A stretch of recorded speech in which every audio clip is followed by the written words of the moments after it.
Hello, everyone. Welcome to the Concern Podcast, where we unpack political, social, economic, and cultural stories shaping our world. I'm Emmanuel Taban, and on this section of our podcast, I want us to look at a very, very important event back home in South Sudan.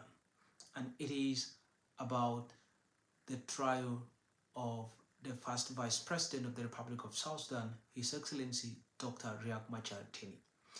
Now, before we proceed with this video, if this is your first time getting to know about this channel, please don't hesitate to subscribe. Subscribe and you can watch and comment, like in any of our videos, and it's a way of making this channel grow. And for those who have been supporting me, thanks so much. Our channel has been growing fast, and please keep up with your support. And yeah, this is where we can watch very interesting stories that are shaping our countries and shaping our communities, especially South Sudan, especially East Africa, and especially the African continent. We will have stories such as these and more coming more often on this channel. So please don't hesitate to subscribe so you won't be left out with so important information. Now, back on our video, as I say, that today is a very, very important day back home in South Sudan, especially in Juba. Why? Because today is the day when His Excellency, Dr. Machar will be tried in the courts of law for all the charges that he was charged with. Now, for those who have been following back the politics in South Sudan, a week ago, the Minister of Justice came out and announced several charges against Machar, and some of them including financing terrorism, committing murder, things to do with committing human atrocities. These, among others, were the charges that were made against Machar, and therefore today he will appear in the courts of law for his trial, and the first session is going to start at 9 a.m. in the morning. Now, on this video, I want us to look at the impact. I want us to look at the implication. I want us to look at what will happen if Dr. Riek Machar is convicted from the trial that is going to start today. What will be the impact? What will be the outcome? What is exactly going to happen if Dr. Machar is convicted from the trial that is going to start today? And by conviction, I mean if he is declared to be guilty, that all the crimes that were charged against him is declared that he has actually committed them. What will happen in South Sudan if this happens? Now, what I'm about to say is not a reality of what is going to happen, but it is what I think is going to happen. It's just my analysis based on the political landscape back home in South Sudan. The political landscape, the political happenings back home, our history informed my analysis that I'm going to bring out in this video. And whatsoever thing that I'm going to say on this video is based on my analysis. By the way, it is not a crime to think. It is not a crime to make prediction. It is not a crime to analyze. So based on the history back home, this is what I think will happen if Machar is convicted, if Machar is declared guilty for all the charges that were made against him. Now, my analysis is going to be based on three major aspects. One is going to be on the political landscape and power dynamics back home. If Machar is convicted, what is going to be about the power dynamics and the political landscape? If Machar is convicted ahead of this trial, what is, in the trial ahead of us, how is it going to impact on the implementation of the peace agreement and security of the country? The third aspect is going to be on international impact. How is it going to be? How is it going to be seen by the international community? These are three aspects of my analysis. One, the political dynamics and power, the political landscape and power dynamics. The second of all is about the implementation of the peace agreement and the insecurity or security back home. And the third one is the international impact. Now, if Machar is convicted from the trial that is going to start today. These are the things that I'm suspecting that will happen. I suspect that these things will happen.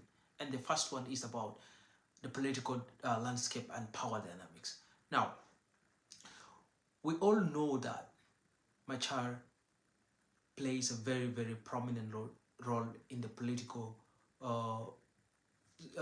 in the politics of the country.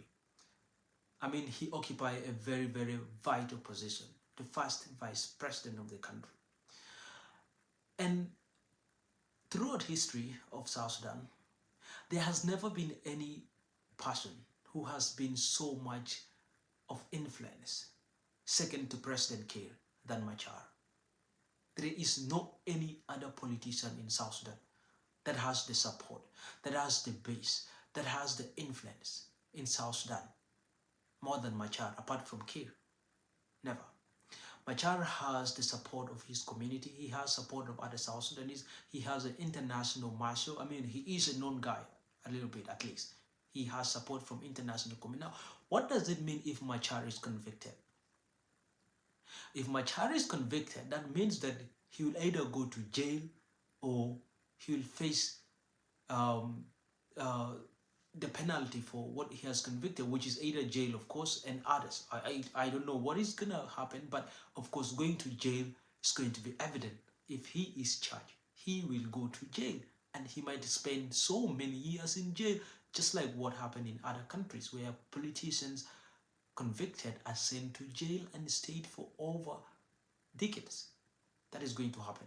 Now, in a situation where Machar is jailed, in a situation where Machar is convicted and sent to jail, how is the power dynamics gonna be? If Machar is sent to jail, this is my analysis. Listen carefully.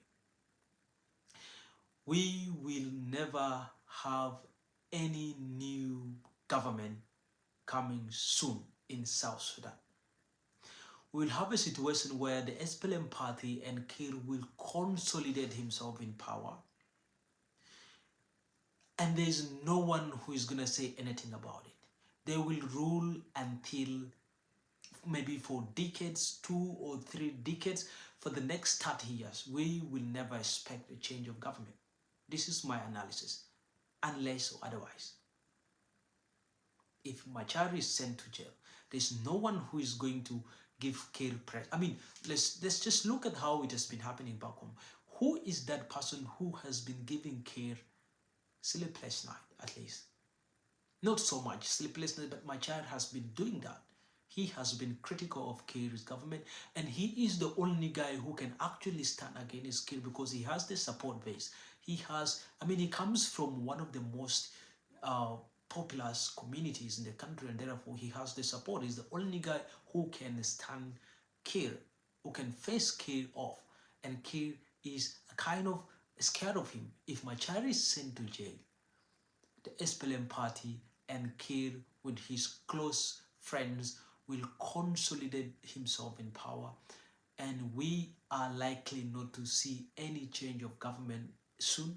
We may likely not be able to see a peaceful transition of power in South Sudan for I don't know how many decades, but this is what is going to happen. This is exactly what is going to happen. Kiir is going to consolidate himself in power. That is one, on the political and power dynamics of the country.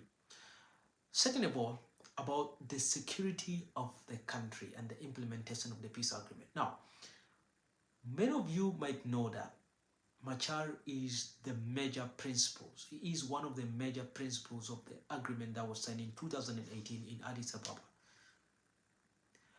And therefore, by him being sent to jail or convicted means that he is no longer going to be the first vice president of South Sudan. Probably they will look for a replacement. But what does that mean? That means the peace agreement will come to standstill, because Machar has been at the center of drafting and implementation of the peace agreement. So in his absence, there is no way the peace agreement is going to be implemented smoothly. The agreement is not going to be implemented smoothly. That means that there are going to be some steps that are going to be skipped in the peace agreement, necessary steps that would have been done if Machar is still occupying the position of first vice president. So his absence in the political arena of the country, his absence in the politics of the country, and his presence in the jail will mean that there's so many aspects of the implementation of the peace agreement that are not going to be running smoothly, are going to be coming to standstill. Very important. And what does that mean? That means the expectation of those who are or who participated in the peace agreement are not going to be met, and therefore this may make them dissatisfied. But also in terms of security of the country, even when Machar was under house arrest, we have seen the kind of insecurity that has been happening in most of other counties. I mean, the outskirts of major towns in the country. We have seen in Ye, in Morobo, in parts of Upper Nile, even when Machar was in detention. And most of these attacks were because those generals that are still under Machar are very angry that Machar is put under detention for no good reason. Now imagine a situation where he is convicted, sent to jail. How angry are those generals going to be? What level of insecurity are they going to cause in these communities? We are going to witness an endless kind of community, like instability in most parts of the country. It might not be one that of a national scale, but most of these communities are still going to be under insecurity cases, because the majority of those who are Machar's followers, majority of those who are Machar's supporters still think that their leader has been detained for no reason. They will see this trial as politically motivated. They will not understand, they will not see any reason why Machar should be tried and convicted. Most of them perceive this as a political persecution, as a politically motivated trial. And therefore, there is going to be a lot of insecurity in the country. Even leave alone these generals that we're seeing allied to Machar, even those supporters alone. Remember, the reason why Machar was put under house arrest is because of a militia group that they allege he supported them, he financed. Now, what will this militia group, I know that most of them are still existing. Some of these militia groups are still there. What is going to happen if these people realize that Machar is actually in jail, or is convicted, is taken to jail, face their penalty, or maybe taken exile from the politics of the country? What will they think? There's so many people that are placing their hopes on Machar. There's so many, a good number of people in the country at least have hope in Machar, and therefore taking him out of the politics of the country will mean so much to such people. We will witness a lot of insecurity because there are so many generals out there that are still allied to Machar. They are not part of the peace agreement, they are still out there.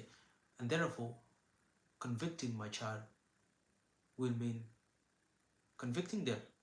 And they will therefore be angry and destabilize the country. That is true. Now, the third one is regarding how this trial would be seen by the international community. Just like any other African country, most of the politics in our continent is being influenced by the foreign powers. Even the war that you see in South Sudan, there could be a hand from these foreign powers who might be supporting one of these functions. And I feel Machar is not exceptional. There are people, there are partners that are actually standing with South Sudan, hoping that at one time Machar will be in power and they will use him to extend their selfish interest. Now, what will these countries, what would these partners look at South Sudan in an instance where Machar is convicted and sent to jail? Of course, they will definitely stop their support. Some of them are right now looking at this trial as politically motivated, as a move that is meant to hold the peace agreement or the implementation of the peace agreement. So many international community members are looking at this trial as nothing but one that has been a plan drawn by President Kiir to extend his selfish interest. And therefore, and that's why people, I mean, these communities at some point they came together and called for release of Machar from detention. So there are so many members of the international community look at Machar in a different perspective. I mean, I don't mean they don't look at Kiir that way, but a section of them have their hope on Machar. So in a situation where Machar is sent in jail, will mean these members of international communities will probably withdraw their support. They are going to withdraw their support from the South Sudan. Remember, the country is going through a lot right now. Just from the report that I read recently, 76 out of the 79 counties in South Sudan are in need of food assistance. I mean, nearly the entire population. And therefore, if there is any move that is going to make the international community unhappy, therefore, they are not going to continue supporting the South Sudanese people. It is very, very worrying situation. And we might even see that the economy of the country would not be, I mean, in a very few days when Machar is convicted, I mean, things will not be the same in the country. The economy of the country will be affected. The power dynamics in the country will change. The way how South Sudan will be perceived by international community will definitely change. The friends of South Sudan will change. South Sudanese themselves will have different view of this incident, and therefore there is going to be division within the South Sudan population. Those who are allied to Kiir, those who are allied to Machar are not going to see themselves in the same way. I mean, things will change. Because as I speak today, so many people think that this trial is politically motivated and there is nothing to do with the crimes that he has done. So thank you so much. This is the Concerned Podcast. I am Emmanuel Taban. Until next time, I remain Emmanuel Taban and see you in our next video. And this is the Concerned Podcast, where we unpack political, social, and economic stories that shape our communities and shape our world.